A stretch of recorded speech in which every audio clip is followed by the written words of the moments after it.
আসসালামু আলাইকুম, কেমন আছেন আপনারা? ভালো আছেন? আমি আজকে ভিন্ন পদ্ধতিতে গরুর মাংস রান্নাটা দেখাবো।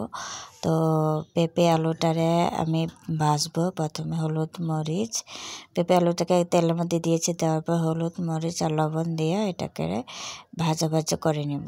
তো আপু এটাকে ভালো করে ভাজতেছে। অন্য পাত্রে কড়াইতে তেল দিয়েছি, তারপরে পেঁয়াজ কুচি, তারপর রসুন কুচি দিয়ে তারপরে এটাকে নাড়বো। নাড়ার পরে আমি সাদা মশলাটা দিয়ে দিব, মানে পেঁয়াজ আদা রসুন বাটা দেওয়ার পর তারপরে গরুর মাংসটা আমি ঢেলে দিব। কারণ গরুর মাংস প্রতিবারে আমি ম্যারিনেট করে নিই, তবে এবারে ম্যারিনেট করি নেই। এবার গরুর মাংসটাকে আমি সরাসরি মশলার মধ্যে ঢেলে দিয়েছি। দেওয়ার পরে এবার তো আমার নাই, দুধও দিই না, লেবু রসও নাই। তো এটারে ভালো করে মশলার সাথে ভাজা ভাজা করার পরে তারপরে আমি হলুদের গুঁড়ো পরিমাণ মতো দিয়ে দিব। তারপরে মরিচের গুঁড়ো আপনারা গরুর মাংসর অনুযায়ী আপনারা হলুদ গুঁড়ো মরিচের গুঁড়ো দিয়ে দিবেন। তারপরে দিয়ে দিয়েছি জিরা গুঁড়া, এরপরে দিয়ে দিয়েছি ধনিয়া গুঁড়া, এরপরে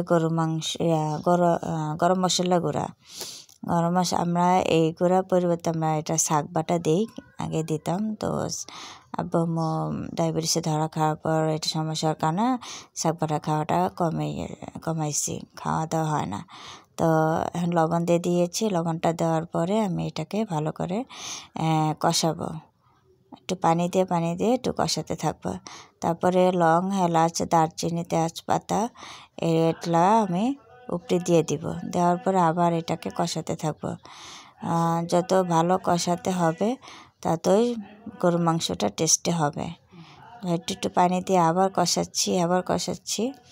এরপরে ভালো একটু কষানোর পর মাংসটা একটু নরম হবে, তারপর আমি দিয়ে দিব পেঁপে আলু ভাজাটা। কারণ পেঁপে আলুর দিয়ে গরুর মাংস দিয়ে খেতে খুব মজাও লাগে, আবার মুরগির মাংসর সাথেও খুব মজা লাগে।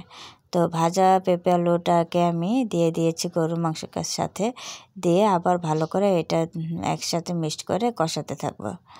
ভালো করে কষিয়ে তারপরে এটাকে পরিমাণ মতো পানি দিয়ে দেব। আপনারা আমার রান্নার রেসিপিটা যদি ভালো লাগে তাহলে আপনারা বাসায় গেলে ট্রাই করতে পারবেন।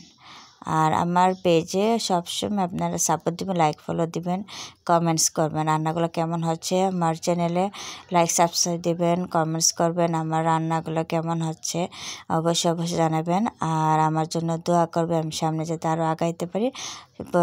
অবশেষে হয়ে গেলো আমার গরু মাংস পেঁপে আলু দিয়ে তরকারি। ভিন্ন পদ্ধতিতে রান্না করেছি। আপনারা এটা বাসায় যদি ভালো লাগে তো বাসায় এটা অবশ্যই ট্রাই করবেন, আপনাদেরও ভালো লাগবে। আল্লাহ হাফেজ।